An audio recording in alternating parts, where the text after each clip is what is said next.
집사님 중에 한 분이 오늘 아버지에 대한 기도 묵상을 올리셨더라고요. 그 묵상을 읽으면서 묵상 내용을 읽으면서 어쩌면 우리가 처음 시작하는 예배 찬양 첫 곡이 아버지인데 어쩌면 그렇게 알았을까. 우리 집사님이 기도 묵상의 내용에 기도는 아버지라는 단어로 시작합니다. 아버지는 시작이자 마지막입니다.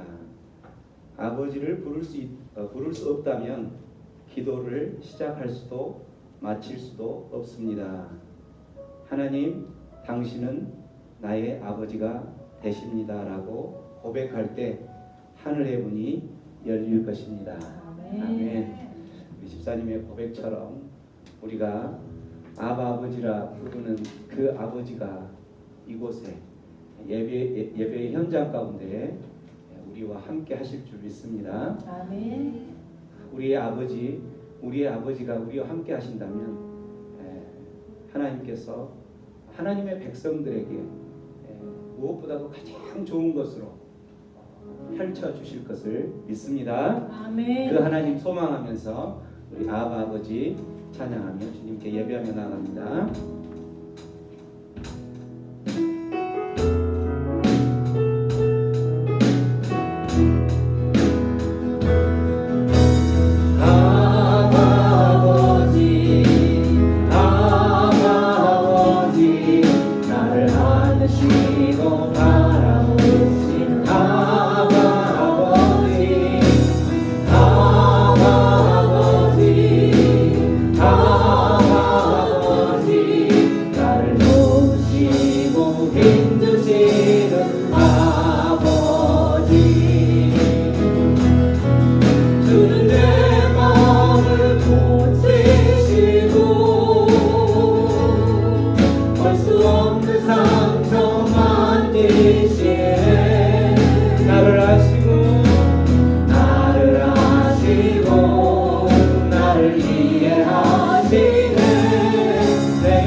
나간 아픔도 마주할 세상도 예수 내 마음 아시 하루를 살아도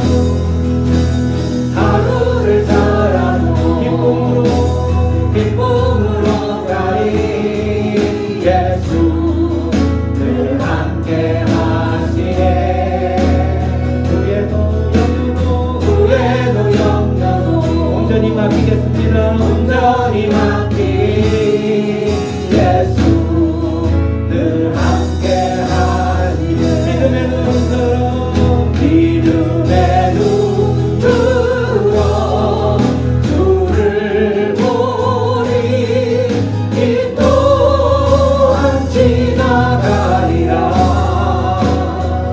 주어진 내 삶의 시간 속에 주의 뜻 알게 하소서 믿음의 눈 들어 주를 보리 이 또한 지나가리라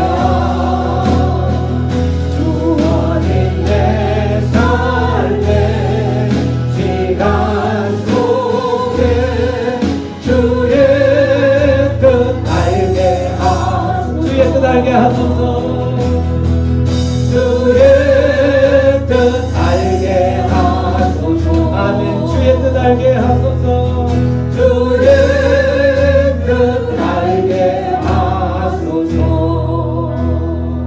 아멘 그렇습니다. 우리의 삶 가운데에 참으로 이해하기 힘들고 어려운 고난의 시간들을 보내고 있을지라도 그 고난 가운데에도 우리 하나님이 우리와 함께 하신다면 그 모든 것들 반드시 지나간다라는 찬양의 고백이죠. 그 고난을 통해서 하나님께서 우리에게 주시고자 하는 하나님의 메시지가 있을 것인데 그 고난을 알게 해달라는 찬양의 고백이었습니다. 우리가 이렇게 찬양을 고백했던 것처럼 우리 하나님이 우리가 믿는 하나님이 우리가 아버지라 부르시는 그 하나님이 우리와 함께 하신다면 우리의 삶 가운데에 어떠한 고난일지라도 어떠한 힘든 역경일지라도 그 모든 것은 속히 지나갈 줄로 믿습니다. 왜냐하면 그 모든 것들 그 모든 삶 가운데 그 문제 가운데에도 그 중심에 우리 하나님이 함께 하신다는 것을 믿는다면 그 모든 문제와 역경들은 하나님께서 해결해 주실 것이기 때문입니다. 그 하나님을 다시 생각하면서 하나님은 우리를 지키시는 하나님이라는 고백의 찬양을 함께 드리겠습니다. 하나님은 너를 지키시는 하나님은 너를 지키시는 자 너의 우편에 눈을 대시니 낮에 해와 밤에 달고 너를 해치 못하리 다시 한번 하나님은 너를 지키시는 자 너의 우편에 눈을 대시니 낮에 해와 밤에 달고 너를 해치 못하리 하나님은 너를 지키시는 자 너의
노래 없었던 노래로 나 주님을 경배해.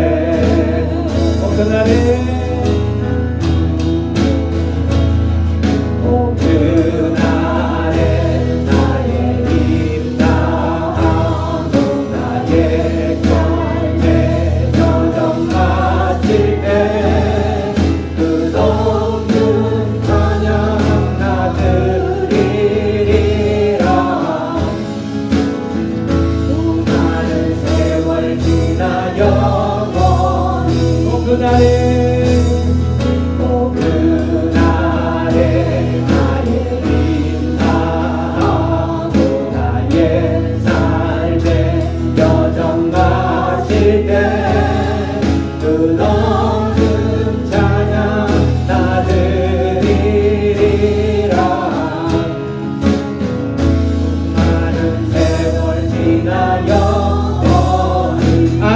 성축할까다. 성축해 내 영혼 내 영혼아 거룩하신 이름 이전에 없었던 노래로 나 주님을 경배해. 성축해 내 영혼 성축해 내 영혼 내 영혼아 거룩하신 이름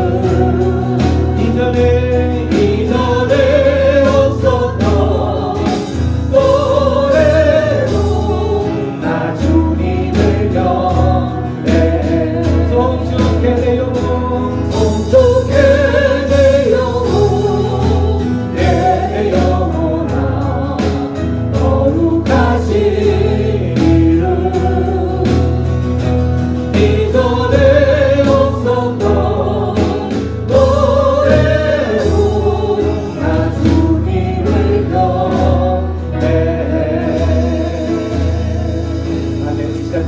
나아갈 때에 그렇습니다. 우리의 삶 가운데에 내가 주님을 찬양하고 주님을 성축하며 이 모든 것들 주님께서 나에게 행하신 일의 결과입니다. 이 모든 영광을 하나님께 돌립니다 라는 그런 고백으로 주님을 성축할 때에 하나님 그 성축해야 될 이유들이 너무나도 많은데 우리는 참으로 모든 것들을 잊고 살았음을 이 시간 다시 한번 고백하면서 하나님 내가 주님을 성축하는 이유가 내가 만 가지가 넘게끔 그 많은 성축할 이유들이 있었음에도 불구하고 나는 그 모든 것을 잊어버리고 하나님 지금 불편하고 지금 힘들고 지금 힘들어하는 이 환경 때문에 주님을 원망하고 불평했음을 주님 용서하여 주시옵소서. 하나님께서 우리에게 베푸신 은혜와 그 사랑들을 다시 한번 기억하며 힘을 얻는 예배가 되게 하여 주시옵소서. 그렇게 기도하며 나가겠습니다. 기도합니다. 고마우신 하나님 은혜를 감사합니다. 오늘도 복된 주일 주님의 날에 아버지 하나님의 백성들을 불러주셔서 하나님의 전에 불러주셔서 예배하게 하심을 감사합니다. 하나님을 성축하고 하나님을 예배하고 찬양하는 그 이유들이 아버지 수만 가지 만 가지가 넘음에도 불구하고 하나님 우리는 그 모든 것들을 잊어버리고 살았음을 고백합니다. 주여 이 시간 다시 한번 주님의 그 사람들을 기억하는 시간 되게 하여 주시고 하나님 말씀을 통하여서 찬양을 통하여서 기도를 통하여서 하나님 우리들이 드려지는 모든 것을 하나님께 온전히 감사의 찬양이 되고 감사의 기도가 되고 믿음의 참된 믿음이 될 수 있도록 주여 역사하여 주시옵소서. 영원한 아버지가 되시며 모든 것이 이유와 목적이 되신 하나님을 찬양합니다. 이 땅에 오직 소망 주님밖에 없음을 압니다. 오늘도 거룩하시고 인류의 소망이 되시는 하나님을 찬양합니다. 가장 높은 곳에 계신 주님, 이곳에 오셔서 낮은 자들이 드리는 예배를 받아주옵소서. 지나온 시간 동안 하나님 앞에서 믿음의 정의로 살아가지 못한 저희들을 용서해 주시옵소서. 자족하기보다 불평했고 감사하기보다는 원망하며 살았음을 주님께 고백합니다. 정의에 발급하기보다 소유에 집착했던 저희들을 용서해 주시옵소서. 십자가의 보혈로 우리의 죄를 씻어 주시옵소서. 코로나로 인해 세상을 원망과 불평이 쌓여갑니다. 수많은 이들이 희망을 놓고 삶의 이유와 목적을 상실한 채 삶의 좌표를 잃고 방황합니다. 사망의 음침한 골짜기를 지날 때 주의 지팡이와 막대기가 안위한 것처럼 이 땅에서 방황하는 이들의 영혼을 붙잡아 주시옵소서. 진리만의 삶의 지표가 되리라 믿습니다. 비록 교회에 나오지 못하고 모임에 참석하지 못하는 사회적 거리두기 3단계가 계속되고 있지만 이것이 기회임을 알고 날마다 주님을 사모하며 말씀을 읽고 묵상하는 영적 훈련을 이어가게 하옵소서. 휴가철입니다. 연일 폭염으로 인해 수많은 이들이 힘들어하고 있습니다. 코로나로 인해 제대로 된 휴가를 지키지 못하는 이들이 많지만 쉼을 통해 새로운 활력을 얻는 시간이 되게 하시고 모든 오가는 길을 지켜주시옵소서.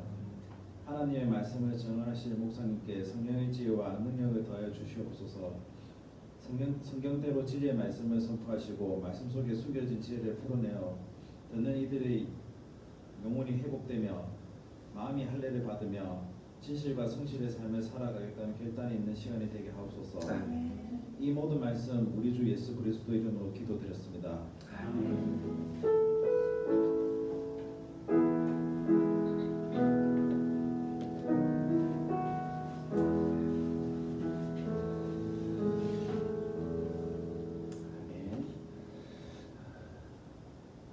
하나님 말씀은 야고보서 2장 말씀 14절로 26절까지 말씀입니다.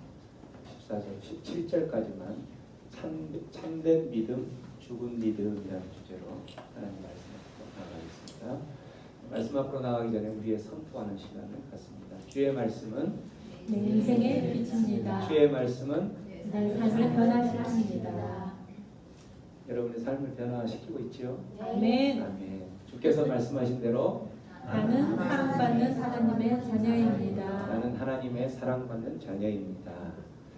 나는 축복의 통로입니다. 오늘도 주의 말씀에 마음의 물입니다. 말씀하여 주옵소서. 듣고 깨닫고 말씀대로 살겠습니다. 아멘. 우리가 선포된 매주에 이렇게 선포된 말씀들 또 선포된 말씀을 들었을 때에 그 말씀이 우리의 삶의 실제가 된다라는 것은 내 삶이 변화가 있다라는 거죠. 그 말씀이 내 삶에 전혀 변화가 없으면 아무리 주옥 같은 하나님의 말씀이 선포된다 할지라도 그 말씀은 단순히 이 책에 있는 문자를 그냥 전달해주는 그러한 것밖에 안 되는 거죠. 그래서 듣고 깨닫고 말씀대로 살겠습니다라는 것은 변화된 삶을 말한다는 거죠. 그 삶이 그대로 이루어지기를 축원합니다. 아멘. 네, 오늘 참된 믿음, 죽은 믿음이라는 주제로 14절부터 17절까지만 오늘 말씀 읽겠습니다. 저와 함께 한 절씩 교독합니다. 나의 형제 자매 여러분, 누가 믿음이 있다고 말하면서도 행함이 없으면 무슨 소용이 있겠습니까? 그런 믿음이 그를 구원할 수 있겠습니까? 어떤 형제나 자매가 헐벗고 그날 먹을 것조차 없는데 여러분 가운데서 누가 그들에게 말하기를 평안히 가서 몸을 따뜻하게 하고 배부르게 먹으십시오 하면서 말만 하고 몸에 필요한 것들을 주지 않는다고 하면 무슨 소용이 있겠습니까? 이와 같이 믿음에 행함이 따르지 않으면 그 자체만으로는 죽은 것입니다. 아멘. 우리가 신앙생활을 저와 여러분들 모두가 다 신앙생활을 하고 있죠. 어떤 사람들은 모태 신앙 이렇게 해서 태어날 때부터 신앙을 갖고 태어나는 사람, 어떤 사람은 20년, 30년, 또 어떤 사람은 이제 막 신앙생활을 하고 있는 사람들이 있습니다. 그렇지만 그 신앙생활을 하고 있는 사람들 중에는 신앙의 그 믿음의 크기가 저마다 각각 다른 믿음이 있다라는 거죠. 무슨 말이냐면 어떤 사람은 참된 믿음, 하나님께서 말씀하시는 그 참된 믿음으로 믿음 생활을 하고 있는 사람이 있는가 하면 어떤 사람은 헛된 믿음, 죽은 믿음으로 그렇게 신앙생활을 믿음 생활하는 척 한다라는 거죠. 왜 이렇게 우리가 신앙생활을 할 때 믿음을 제일 강조하냐면 우리가 다 잘 아는 것처럼 이 믿음이라는 게 무엇과 관계가 되어 있기 때문에 믿음이 바로 구원과 관계가 구원, 우리의 구원. 구원이라는 것은 그 말 그대로 우리가 죽었던 영혼이 살아나는 거죠. 잃어버렸던 생명을 다시 되찾는 게 구원인 거예요. 이 구원 사건이라는 것이 어떻게 보면 하나님께서 아담과 하와, 사람을 처음 지었을 때 아담과 하와를 짓고 나서 보기에 너무 좋더라 했을 때 그때 표현했던 게 뭐냐면 보기에 심히 좋았더라 이렇게 표현하죠. 근데 그 심히 좋았더라고 했던 그 인간이 하나님의 명령에 불순종하고 반역하면서 죄를 저지르게 돼 결국은 타락하게 되는 거죠. 타락하게 돼서 결국은 그 인간이 어디에서 하나님께서 누리며 살아라고 하는 그 에덴에서 쫓김을 당하게 되는 거예요. 그 쫓김을 당한다는 것은 뭐냐면 그냥 단순히 쫓겨나서 그냥 사는 것이 아니라 쫓겨났다는 것은 죽었다라는 거죠. 왜냐하면 쫓김과 당함과 동시에 하나님과의 모든 관계가 끊어지기 때문에. 그래서 여기에서 이제 그 죄, 아담이 저질렀던 그 죄, 우리들이 저지른 죄, 이 죄의 결과는 뭐냐면 죽음이라는 거죠. 이러한 죽음을 가진 저와 여러분들을 살리기 위해서 하나님께서는 타락한 인간을 그대로 내버려 두지 않고 타락한 인간에게 다시 생명을 주시기 위한 계획을 세우셨는데 그 계획이 바로 예수 그리스도라는 거죠. 이렇게 그 계획을 세울 때에 우리가 잘 아는 그게 바로 구원이라는 거예요. 이 구원과 관계되는 것이 구원을 어떻게 받느냐 이거를 우리는 수없이 많이 질문을 받고 또 이 구원론을 뒤흔들면서 이단들은 너무나도 믿음이 얕은 사람들을 이렇게 넘어뜨리게 하는 그러한 것들이 되는 거죠. 이렇게 믿음이 죽은 믿음이니 참된 믿음이니 이런 믿음들을 자꾸 이야기하는 이유는 뭐냐면 이 믿음이라는 것이 구원이라는 것과 연관이 되어 있기 때문에 그렇다는 거죠. 우리가 잘 아는 것처럼 죄에서 구원을 어떻게 받죠?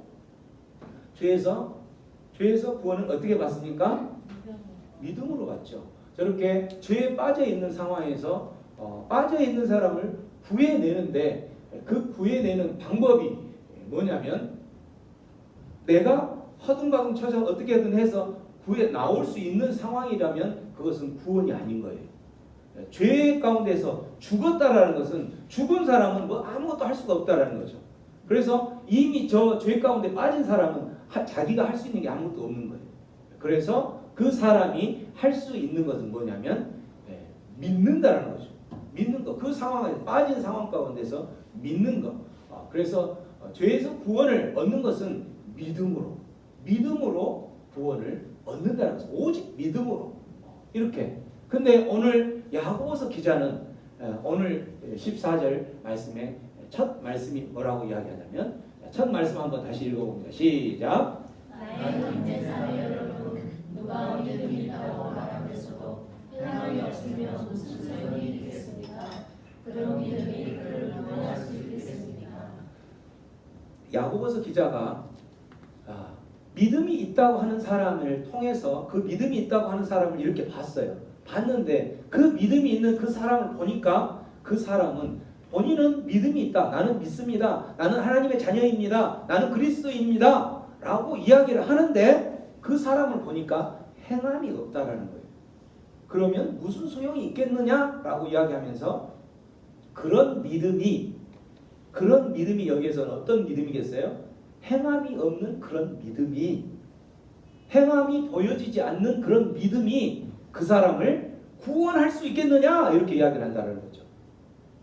이 말을 보면 행함이 없는 믿음이 그를 구원할 수 있겠느냐? 행함이 없으면 그는 구원받을 수 없다라고 생각하면서 이거를 어떻게 이제 그 교리적인 차원의 단어로 행위 구원론 이렇게 이야기할 수 있는 거죠.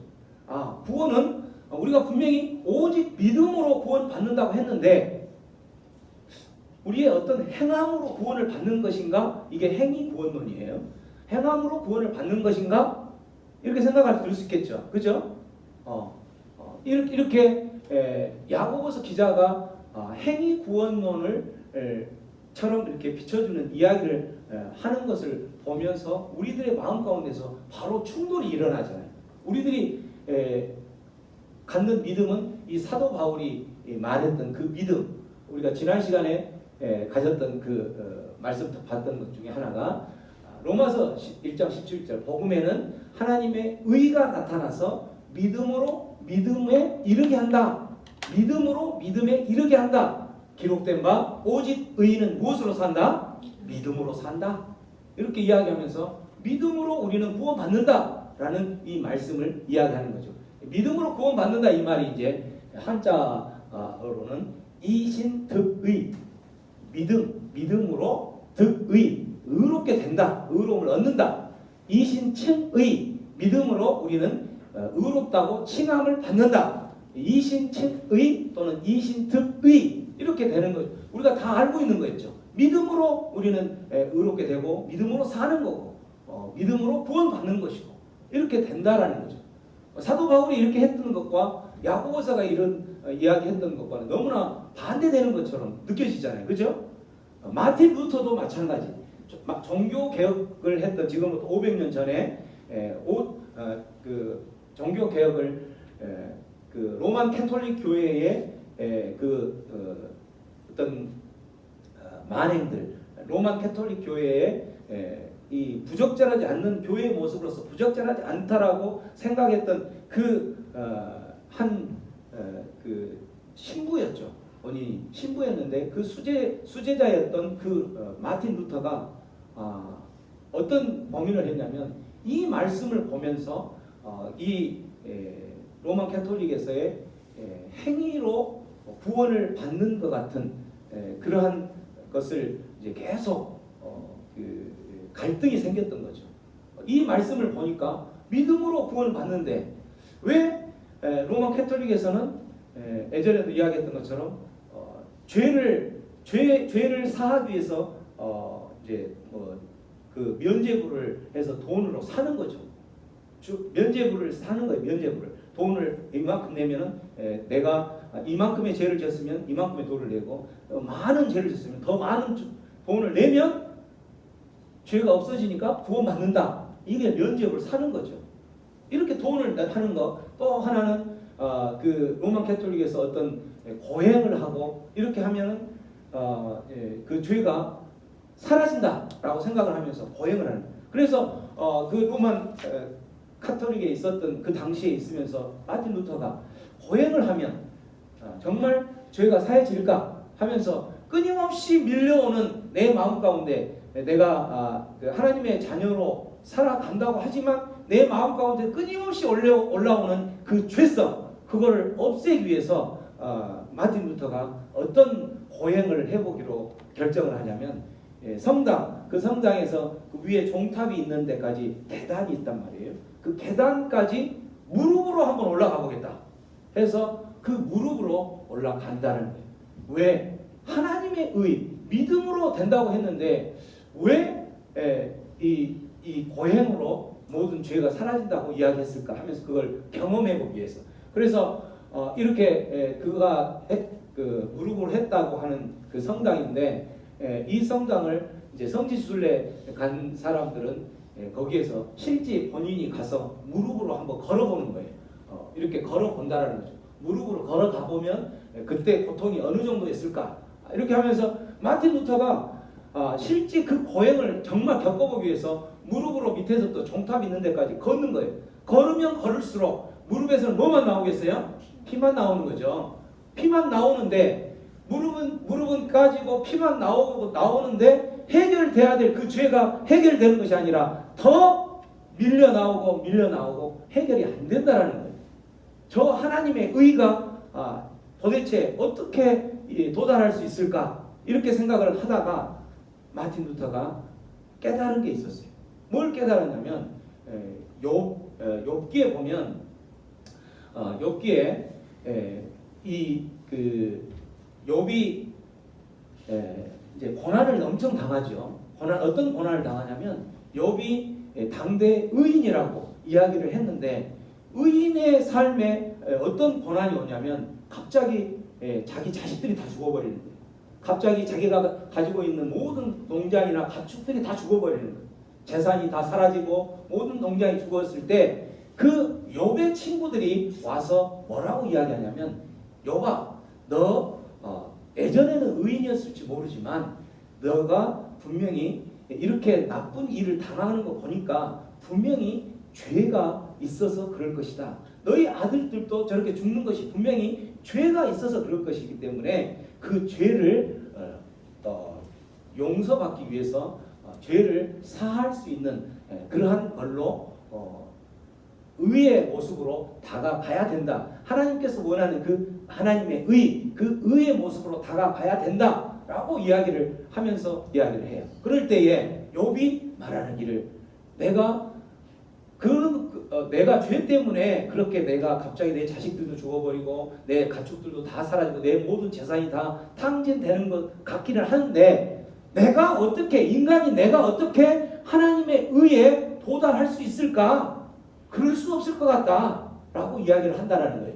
내가 진실로 그 일이 그런 줄 알거니와, 이 말은 내 죄 때문에 그럴 수 있다고 생각이 되는데, 연약한 인간이 어찌 하나님 앞에 의로울 수 있겠느냐, 하나님의 의를 어떻게 충족시킬 수 있겠느냐 라고 이야기를 하는 그 말씀을 보면서, 아 그렇구나, 이때 마틴 루터가 피를 찍찍 흘리면서 깨달은 게 있었어요. 뭘 깨달았냐면, 여기서 말하는 이 하나님의 의는 우리가 이 면죄부를 통해서 돈을 많이 낸 걸로, 아니면 고행으로 무릎으로 피를 흘린 것으로 인해서 해결되는 것이 아니구나. 이것으로 인해서 우리가 하나님의 의에 도달하는 인간들이 가져야 될 의가 아니구나. 인간들이 도달해야 될 자기 의가 아니라는 것을 깨달은 거예요.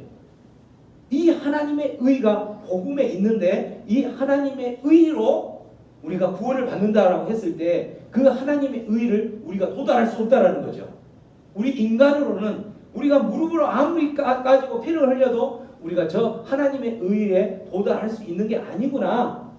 저기서 말하는 하나님의 의는 우리가 도달하려고 하는 그 의가 아니라, 우리는 도달할 수 있는 것이 아니죠. 우리가 도달할 수 있는 의가 아니라 하나님께서 주신 의다라는 거죠. 하나님께서 선물로 주신 의라는 거예요. 우리는 도달할 수 없기 때문에 하나님께서 주신 선물, 그 선물이 바로 뭐예요? 그 선물이 믿음으로 믿음에 이르게 했다.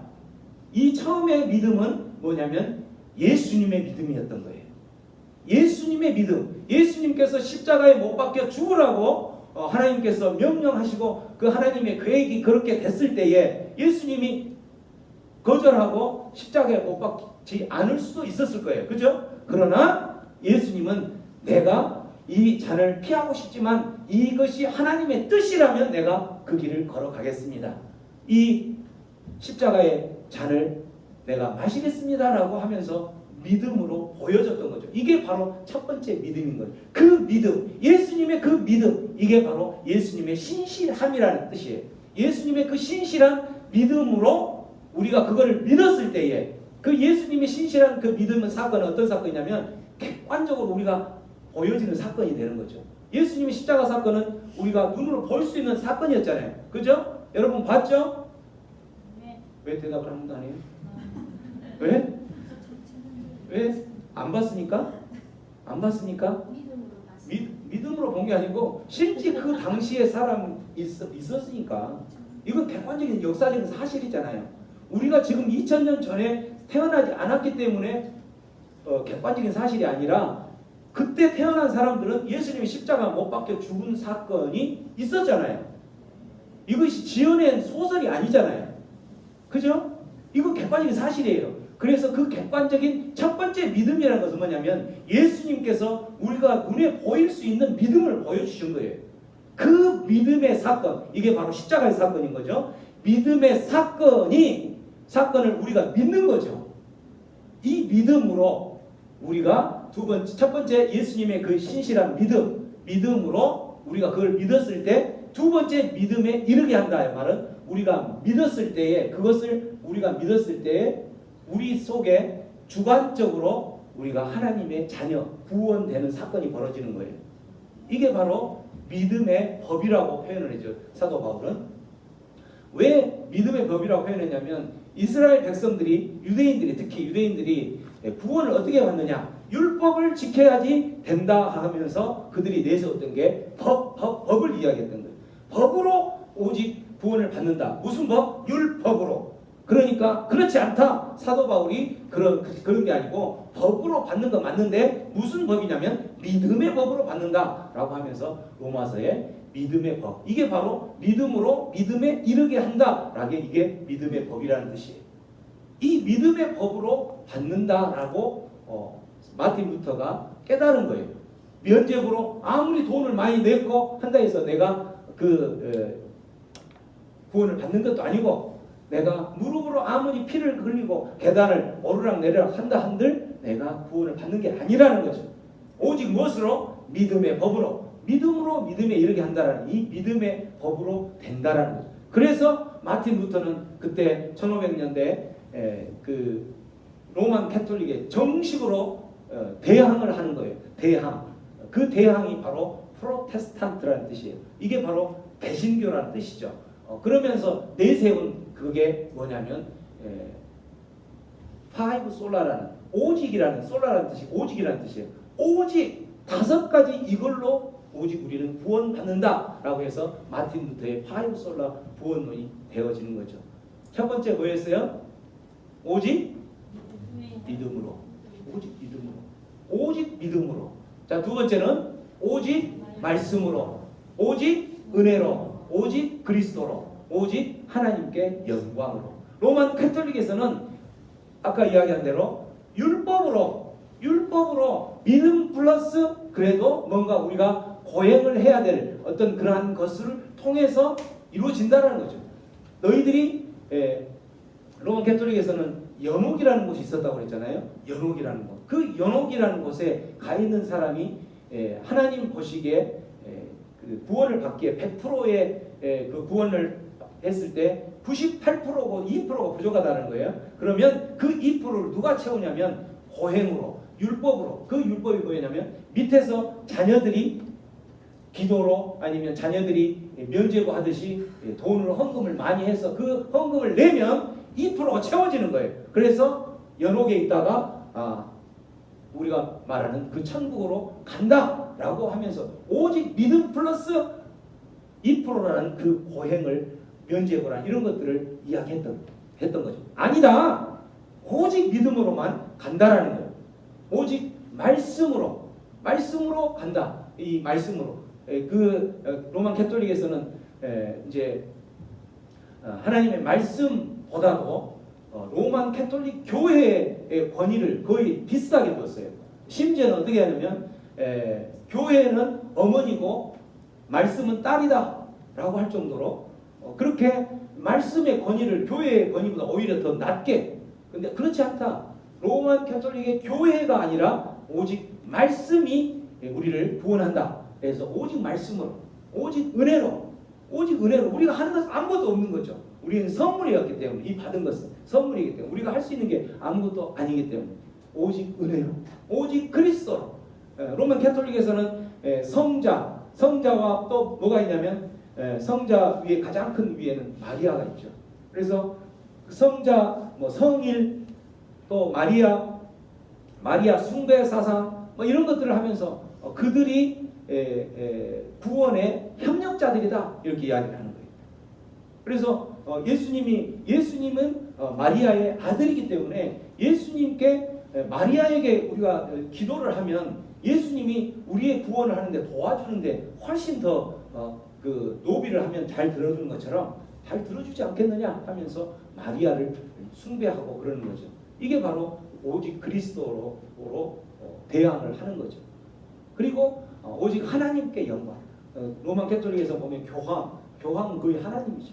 교황, 또 신부들, 어쨌든 이런 분들, 주교, 대주교 이렇게 있는 분들은 그 분들이 영광을 받을 게 아니라 오직 영광을 받으실 분은 누구다?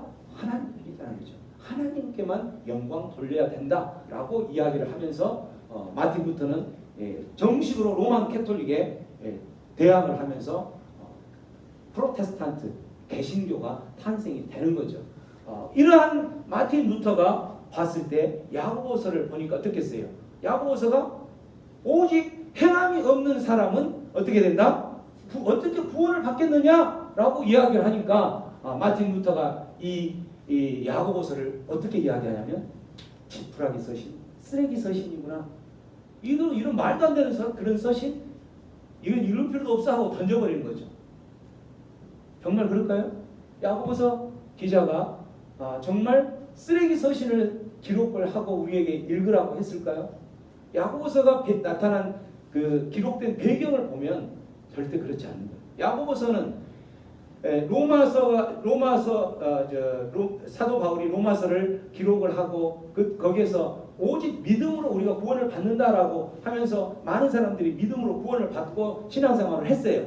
근데 시간이 좀 지나다 보니까 많은 사람들이 믿음으로 구원을 받는다라고 이야기를 해서 난 믿음으로 구원 받았어? 라고 하면서 그 사람들의 삶이 믿음으로 구원받고 있는 그 사람들의 삶이 입술로는 구원받은 것 같은데 그 삶이 어떻게 된다?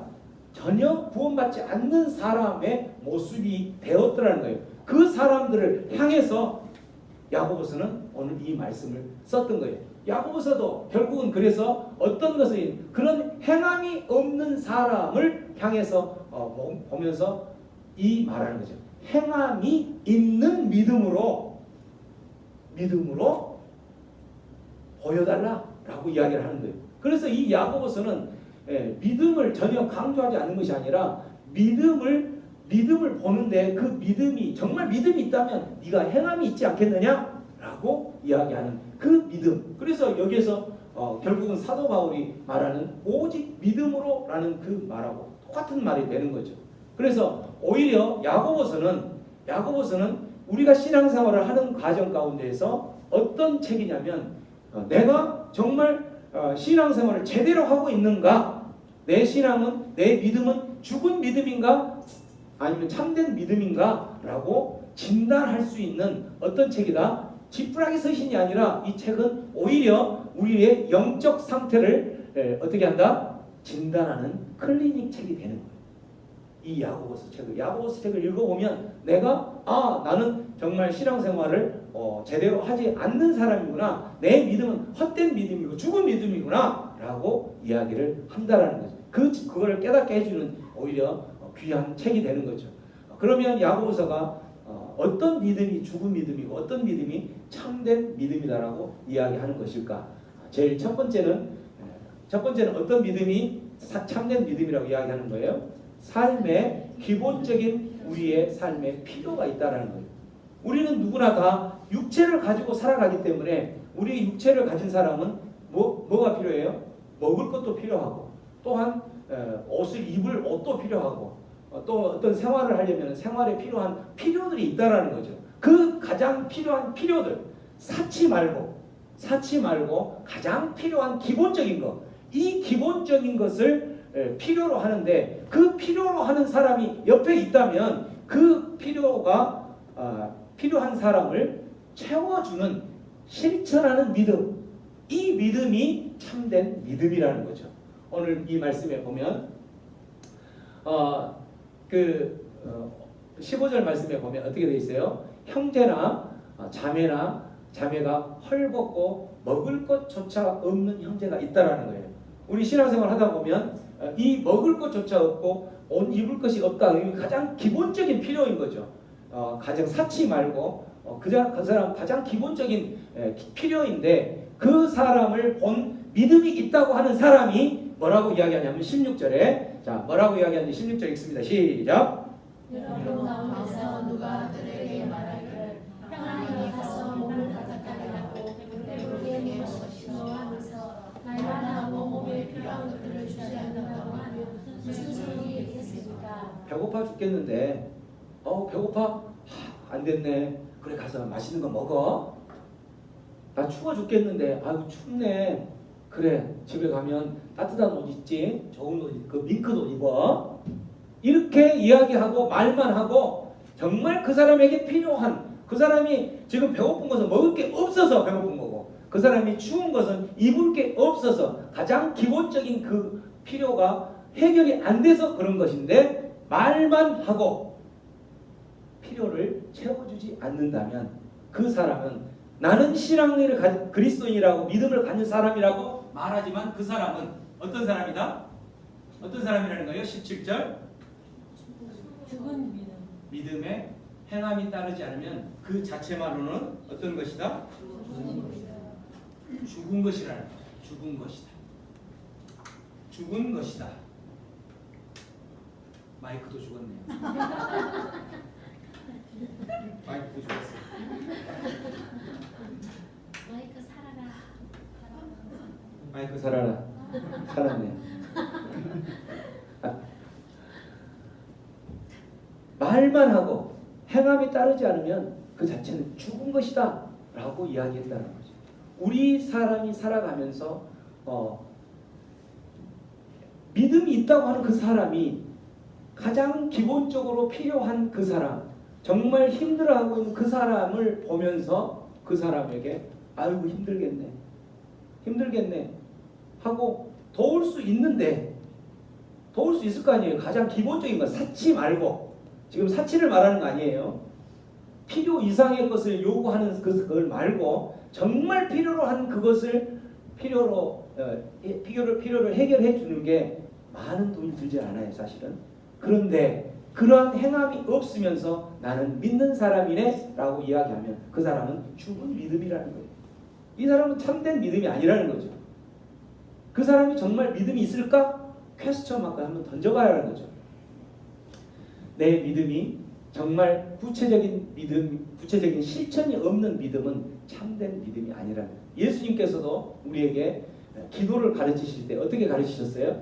일용할 양식을 구하라고 가르치셨어요.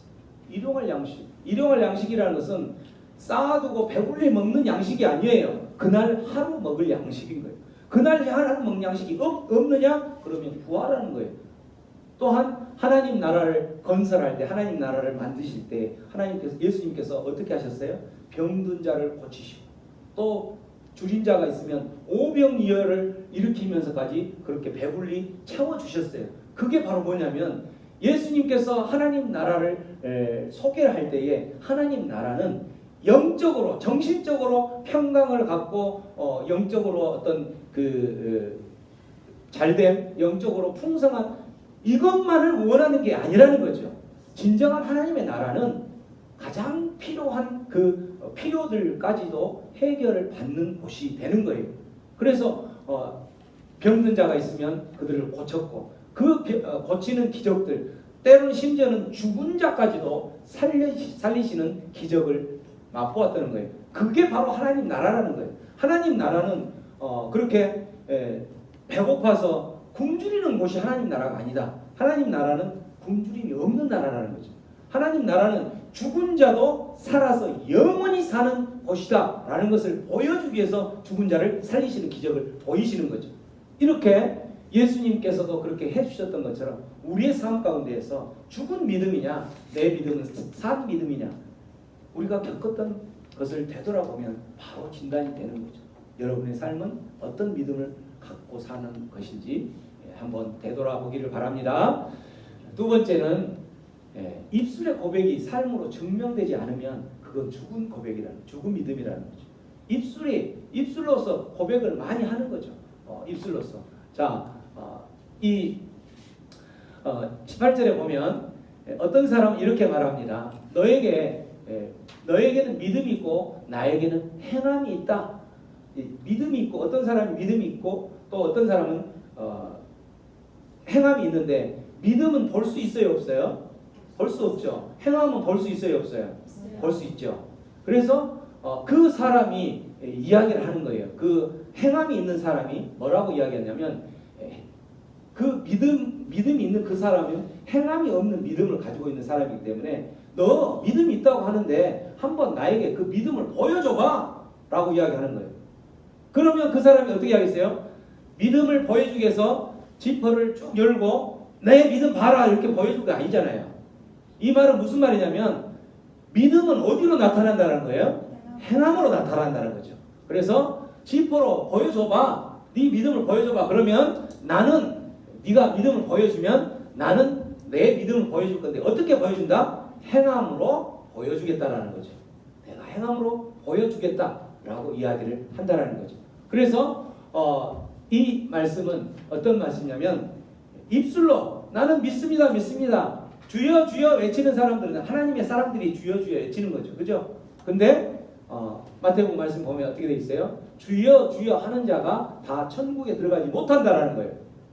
주여 주여 하는 사람은 천국에 못 들어간 사람 어떤 믿음을 가진 사람이냐면 죽은 믿음을 가진 사람. 왜? 그 사람은 말씀대로 행하지 않기 때문에 입술로만 주여 주여 외쳤지 그 사람에게는 행함이 따르지 않기 때문에 그 사람 믿음은 죽은 믿음이기 때문에 그 사람은 천국에 들어갈 수 없다는 거죠.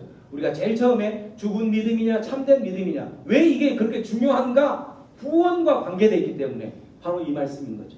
말씀대로 살아가지 않고 입술만 나불랑거리다 보면 결국은 천국에 들어가지 못하는 뿐만 아니라 세상에 요한복음 보면 세상 역시 성도들이 서로 사랑하는 모습을 보일 때 사랑하는 모습이라는 건 뭐예요? 상대가 내 옆에 있는 지체가 가장 필요가 없어서 그것 때문에 힘들어하고 배고파하고 지금 힘든데 그 필요를 말로만 가서 맛있는 거 먹어? 좋은 옷 입어? 라고 한다면 그게 사랑의 모습이 아니라는 거죠. 그런 사람은 그리스도의 제자가 아니라는 거죠. 그래서 세상 사람들도 뭐라고 보냐면 서로 사랑하는 모습을 보면서 저 사람은 예수님의 제자이구나, 저 사람은 구원받은 사람이구나 라고 안다라는 거죠. 세상 사람들도 요한복음 말씀이 그 말인 거죠.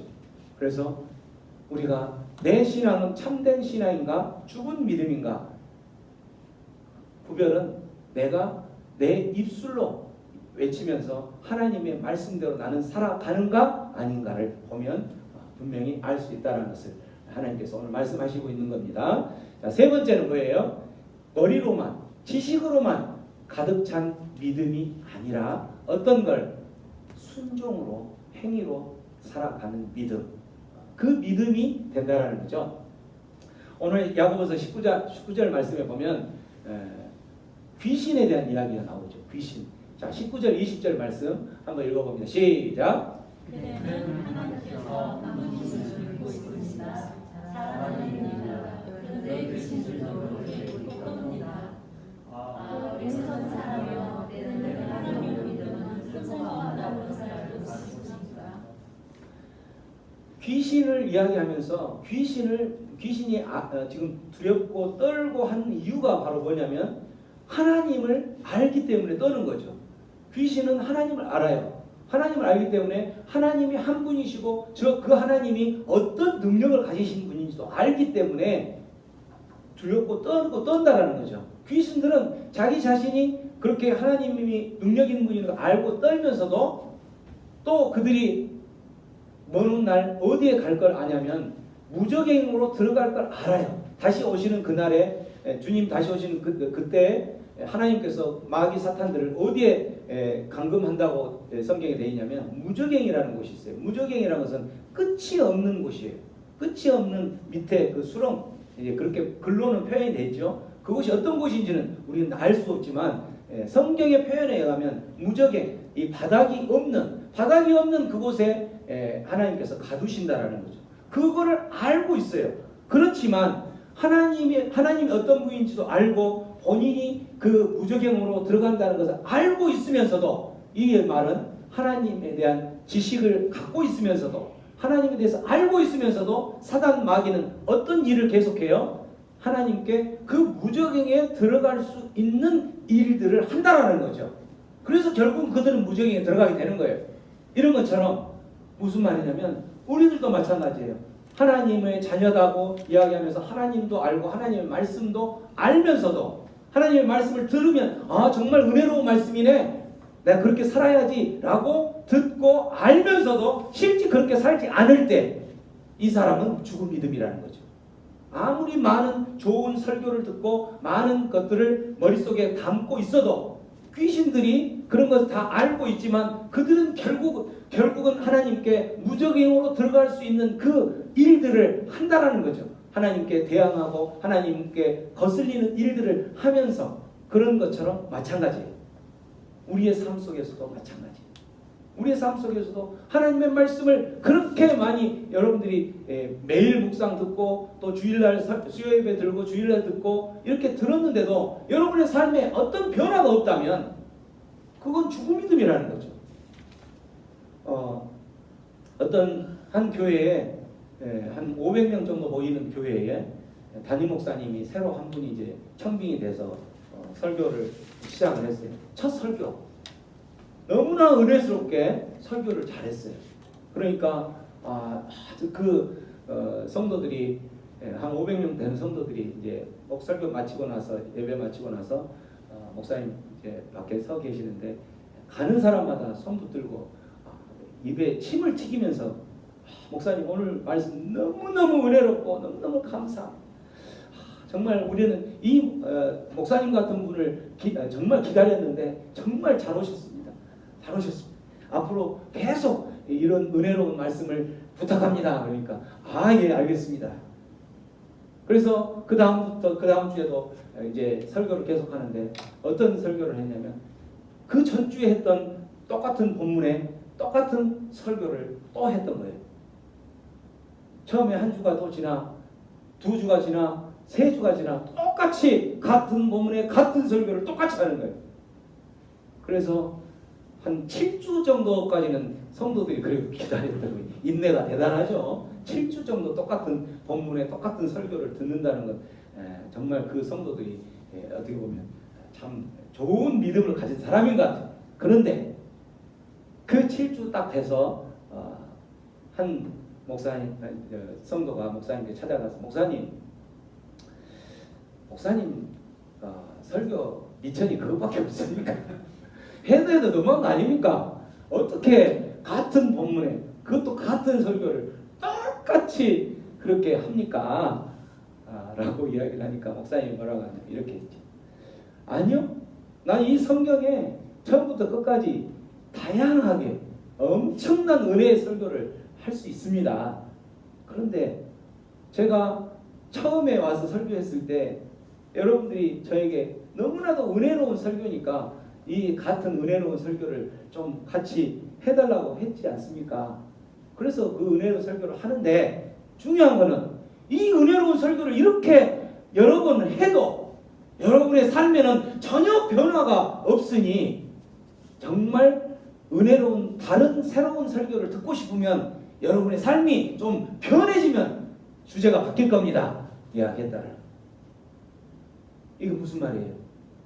우리가 아무리 은혜로운 설교를 머릿속에 담고 정말 그런 설교 정말 좋습니다라고 눈물 흘리고 감동이 되었지만 그 삶이 변화가 안 되면 그 사람은 죽은 믿음을 가진 거예요. 그 말씀은 아무 소용이 없는 거죠. 헛된 믿음이라는 거죠. 지식으로만 가득 찬 믿음. 이건 죽은 믿음인 거예요. 이 야고보서는 그런 믿음은 지식으로 가득 차고 하나님의 말씀대로 행위로 순종하면 변화되게 되겠죠. 순종하지 않는 그러한 삶은 죽은 믿음이라는 거죠. 그런 삶은 주여 주여 아무리 외쳐봤자 어떻게 된다? 하나님 나라의 문이 닫히는 거예요. 귀신들도 알고 있는 내용들. 그러나 그 귀신들은 자기들이 결국은 무적행으로 들어가는 거예요. 왜? 머릿속으로만 알았지 하나님께 그렇게 대항을 하면 무적행으로 들어간다는 거 알고 있으면서 그렇게 똑같이 한다는 거죠. 우리의 믿음도 마찬가지, 우리의 삶도 마찬가지. 내가 이렇게 살면 분명히 무적행으로 사단 마귀처럼 똑같이 그 믿지 않는 사람들은 똑같이 그 무적행 속으로 들어가는 거죠. 우리도 들어갈 거 알면서도 어떻게 해요? 그렇게 살아가는 거죠. 믿지 않고 참된 믿음으로 믿지 않고 살아가면 영원한 생명을 얻지 않고 살아가면 그런 무적행으로 안다는 걸 알면서도 내 자녀들 구원시키지 않는 거예요. 내 부모들 구원시키지 않는 거예요. 이건 바로 참된 믿음이 아닌 거죠. 마지막 네 번째, 생사를 건 순종이 있는 믿음이 참된 믿음이다. 생사를 건 참된 믿음. 생사를. 오늘 야고보서는 또 계속 이어갑니다. 21절에 22절 말씀. 자, 큰 소리 다시 한번 읽습니다. 시작. 우리 중 사람이 자기 아들 이삭을 제단에 바치고서 행함으로 그렇게 된 것이 아닙니까? 그대가 보는 대로 믿음이 그의 행함과 함께 작용을 한 것입니다. 그러므로 행함으로 믿음이 완전하게 되었습니다. 이삭을 바칠 때 여러분 심정 충분히 이해되죠? 이삭을 몇 년 만에 얻은 자식이에요? 몇 년 만에? 25년. 큰 소리로 이야기하세요. 알고 있으면서 왜? 25년 만에 갈대아 우르에서 너희 본토 친척 아비의 집을 떠나서, 너희 고향 본토 친척 아비의 집을 떠나서 내가 지시하는 땅으로 가라 라고 이야기하면서 너희 민족은 큰 민족이 이루어질 것이다 라고 이야기를 했는데 5년이 지나 10년이 지나 15년이 지나도 내 밑에 수족에 자식이 한 명이 없어요. 그런데 25년 만에 자식이 생긴 게 이삭인 거죠. 그 이삭이 생겼으니 이삭은 아브라함 입장에서는 뭐예요? 자기 생명인 거죠. 자기 생명이에요. 25년 만에 얻었던 자식이기 때문에 자기 생명이에요. 근데 하나님께서 25년 만에 얻은 그 자기 생명을 제단에 바치라는 거예요. 죽이라는 거죠. 이건 뭐예요? 차라리 나를 죽이라 하시지 왜 이삭을 죽이라 합니까? 라고 순종하지 않을 수 있어요. 근데 아브라함은 이삭을 바치죠. 어떤 믿음으로 바쳐요? 어떤 믿음으로? 하나님께서 이 이삭을 내가 죽이더라도 하나님은 이 이삭을 살리실 하나님으로 믿는 거죠. 히브리서 말씀에 그렇게 나오죠. 아브라함이 이삭을 죽였을 때 다시 살릴 거로 믿고 행했다라는 거죠. 그렇게 행했을 때에 그 행함이 바로 의롭다라고 이야기하는데 거기에 보면 22절 끝절에 보면 그렇게 행함으로 믿음이 어떻게 됐어요? 완전해졌다는 거죠. 우리가 믿음을 갖고 있는 사람이 어떤 행동을 할 때에 그 행동을 하는 것을 통해서 행동을 하는 그 저 밑바닥에는 믿음이 있었던 거죠. 그래서 내가 하는 행동이 이 믿음이 완전해지게 해주는 것이라는 거예요. 그래서 내가 믿음만 갖고 있을 때는 예를 들어서 참된 믿음에 100점이 안 되는데 행함으로 같이 나타냈을 때 완전해졌다는 말은 내가 행했을 때 100점을 받을 수 있다라는 거죠. 이렇게 행함으로 생명을 바치는 이삭은 자기 생명과 똑같기 때문에 내 생명을 바치는 그러한 순종으로 참된 믿음이 이르게 된다라는 거죠. 참된 믿음은 행함으로 완전해지기 때문에 뿐만 아니라 야고보서 기자는 오늘 그 라합을 또 소개를 하죠. 사람은 행함으로 의롭게 되는 것이지 믿음으로만 되는 것이 아니다. 이 말만 처음에 딱 이 말만 딱 봤을 때는 행위 구원론으로 야고보서는 마틴 루터가 봤을 때도 정말 쓰레기 서신 것처럼 느껴졌을 것이에요. 행함으로 의롭게 되는 것이지 믿음으로만 되는 것이 아니다. 여기까지 오기까지 24절까지 오기까지 23절의 내용까지 보면 여기서 그 믿음이라는 것은 어떤 믿음으로 되는 것이 아니라는 것인지는 여기서 우리가 알 수 있던 것. 어떤 믿음으로만? 행함이 없는 믿음으로만. 행함이 없는 믿음이 저 단어는 없어요. 저 단어는 성경에 없는데 제가 가로 열고 이렇게 넣었다는 것은 문맥에서는 저 말이 들어가 있는 거예요. 행함이 없는 저 믿음으로는 되지 않는다는 거죠. 왜? 행함이 있는 그것으로 믿음이 내가 행함으로 나타났을 때 어떻게 된다? 믿음이 완전해지기 때문에 23절까지 왔을 때. 그래서 23절까지 오기 전까지 그 모든 과정을 생략하고 24절 딱 이렇게 이 한마디만 보고 사람은 행함으로 의롭게 되는 것이지 믿음으로만 되는 것이 아니다 라고 이 말만 딱 들으면 야고보서 기자는 아주 쓰레기 서신을 썼다라고 이야기를 한다라는 거죠. 그래서 야고보가 또 소개하는 게 라합을 소개하는 거죠. 라합은 그 가나안 족속에 있는 창녀 라합을 말하는 건데 창녀 라합이 정탐꾼들, 이스라엘 백성들이 그곳에 가기 전에 정탐꾼들을 보내죠. 근데 그 정탐꾼들이 왔을 때 정탐꾼은 어떻게 보면 적국이죠. 적국의 정탐꾼들인데 그 정탐꾼들을 숨겨주는 거예요. 어떤 믿음으로 숨겨주냐면 이스라엘 백성들이 지금 이곳에 온다면 하나님이 이끄는 이스라엘 백성 그들이 반드시 이 땅을 차지할 것이다 라는 믿음이 있었던 거예요. 근데 그 믿음이 만일에 꽝이 되어버리면 어떻게 되겠어요? 그 라합은 이 이스라엘 백성들이 와서 침략하지 못하고 정복하지 못하면 적군을 숨겨졌다는 그걸로 능지처참에 당하겠죠.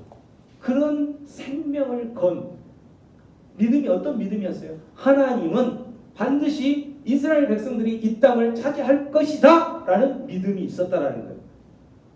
만일에 하나님이 그렇게 안 되면 나는 죽는다라는 것을 그 생명을 거는 그러한 모습이 되는 거죠. 행함으로 의롭게 되는 거예요. 어떤 믿음으로? 믿음이 있는 그 행함은 믿음으로 완전해지는, 믿음이 행함으로 완전해지는 그러한 삶이 된다는 거죠. 진정한 참된 믿음이 어떤 것인지 오늘 4가지를 다뤘죠. 첫 번째는 뭐예요? 우리가 살아가면서 가장 삶의 기본적인 필요가 있는 사람들을 만났을 때에는 내 호주머니를 열라는 거죠. 그 호주머니 열지 않고 말로만 잘 먹고 잘 살아라, 따뜻하게 해야지, 몸에 병들면 큰일 나지 라고 하는 것은 죽은 믿음이라는 거죠. 뿐만 아니라 내 입술의 고백이 삶으로 증명되어져야 되는 거예요. 내 입술로 내가 하나님의 자녀라면 그 열매도 또한 하나님의 자녀의 열매로 증명되어지는 삶이 돼야 된다는 거죠. 세 번째는 뭐예요? 머릿속에 지식만 채우는 그런 그리스도인이 되지 말라는 거예요. 진정한 그리스도인은 내 순종으로, 머릿속에 있는 것에서 내 삶으로 순종으로 하나님의 말씀대로 살아내려고 몸부림치면서 그러다가 죽지는 않잖아요. 우리가 하나님의 말씀대로 살면 오히려 사는 것인데 왜 그걸 안 하는지 모르겠어요. 왜 안 할까요? 세상 것이 더 좋기 때문에. 하나님의 말씀보다는 세상 것이 더 좋기 때문에. 하나님 말씀대로 살아가면 당장은 내가 손해보기 때문에 그렇다라는 거죠. 생사를 건 순종, 아브라함이나 라합처럼 생사를 건 순종이 있는 믿음의 삶, 이러한 삶이 아니고서는 나는 죽은 믿음이라는 것을 기억하면서 우리의 삶 가운데에서 하나님께서 죽은 믿음은 결국은 뭐냐면 한마디로 천국에 못 간다라는 거예요. 말을 빙빙 돌릴 필요 없이 천국에 못 간다는 구원과 연관되어 있기 때문에 죽은 믿음으로 사는 것이 아니라 참된 믿음, 하나님께서 약속하신 그 천국문을 당당히 들어가는 참된 믿음의 소유자가 되기를 주님의 이름으로 축원합니다. 우리 들었던 말씀 생각하면서 기도합니다. 기도할 때에 하나님, 세상 가운데 살아가면서 내 삶의 내 믿음은 어떠한 믿음으로 살아가는지 다시 한번 돌이켜보게 해주셔서 감사합니다. 하나님, 내 삶이 어떻습니까? 내 입술로만 믿는 자녀라, 그리스도인이라, 하나님 백성이라 말하면서도 내 삶은, 드러나는 내 삶은, 또 내가 순종하는 모습들은 어떤 모습인지 다시 한번 돌이켜보면서 하나님, 생사를 건 순종의 삶으로 하나님의 말씀 가운데 온전히 순종하면서 그 삶이 행위로 드러날 때에 온전한 믿음으로 온전해진다라는 하나님의 말씀을 기억하면서 앞으로의 모든 내 삶이 온전한 순종의 삶, 생사를 건 순종의 삶, 머릿속에 지식만 가득 채운 것이 아니라 입술에 선포되어졌던 것들이 내 삶 가운데서 드러나지는, 그래서 내 삶이 변화되어지는 그러한 삶이 되기를 소원합니다. 하나님, 그렇게 살아갈 수 있도록, 살아낼 수 있도록 나를 다시 한번 간섭하시고 붙들어 주시옵소서. 기도하며 나갑니다. 기도하겠습니다. 고마우신 하나님 아버지, 은혜를 감사합니다. 아버지, 나를 하나님의 자녀 삼아 주셨는데 아버지, 내 삶은 고작 하나님의 자녀로 살아간다라는 그 내용뿐 아무런 열매도 없이 아무런 하나님 보시기에 아무런 기뻐하는 그런 삶이 아니라 오히려 하나님을 근심케 하고 하나님의 마음을 또한 어지럽게 하는 그런 삶은 아니었는지 다시 한번 나를 붙들어 주시고 간섭하여 주시옵소서. 그래서 하나님 내 삶 가운데에 나와 함께하고 모든 살아가는 사람들 가운데 아버지 내가 행함으로 아버지 증명되어져야 될 그런 삶이 있다면 주님 내가 그 행함으로 살아갈 수 있도록 내 호주머니를 열 수 있도록 인도하여 주시고 내 행함으로 순종하며 나아갈 수 있으며 하나님의 말씀을 순종하며 나아가는 생사를 건 행함이 나타나게 하여 주시옵소서. 내 삶이 변화되게 하여 주시고 내 삶이 하나님 예전에는 그렇게 살았지만 이제는 예전의 모든 것들을 벗어버리고 모든 것들을 지루하고 하나님 백성으로 다시 한번 새로운 피조물로 거듭날 수 있도록 변화된 삶이 되게 하여 주시옵소서. 그렇게 하실 주님께 우리의 모든 걸 의탁합니다. 고마우신 하나님, 우리를 하나님의 자녀 삼아 주셔서 감사합니다. 오늘도 하나님 백성 삼아 주셨사오니 하나님 백성답게 하나님의 뜻 가운데서 살아갈 수 있도록 오늘의 삶들을 다시 한번 주장하시고 간섭하여 주시옵소서. 순종해야 될 상황들이 있을 때에 하나님 생사를 건 순종의 삶이 되게 하여 주시옵소서. 아버지 그러한 삶을 통해서 하나님께 인정받는 참된 믿음의 하나님의 백성 될 수 있도록 인도하여 주시옵소서. 아멘. 그렇게 하실 주님께 우리의 삶의 모든 것을 의탁합니다. 우리의 삶의 모든 것을 주님 간섭하시고 하나님의 방법과 하나님의 계획대로 모든 것들을 빚어 주시옵소서. 감사하고 예수님의 이름으로 기도하옵나이다. 아멘.